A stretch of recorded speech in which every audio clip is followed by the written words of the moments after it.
Eto ga.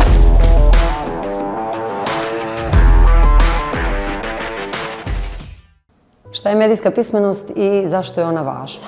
Medijska pismenost za mene jeste sposobnost da razumijemo, da kritički procijenimo i pravilno koristimo medije i sadržaj koji u njima plasiran. Zašto je važna medijska pismenost? Pa važno je da bismo mogli da prepoznamo istinite informacije i da izbjegnemo dezinformacije. 25 godina koliko se bavim javnim poslom i koliko sam u medijima, nekako mi isklesalo i uspjela sam da naučim da baratam informacijama, ali ne morate u suštini da budete u medijima da biste i vi to naučili. Moj savjet je prije nego uperite prstom u nekog, da dobro provjerite informaciju, da budete kritički nastrojeni prema svemu onome što se plasira u medijima i da upotrijebite zdrav razum i logiku. Na istoj smo strani.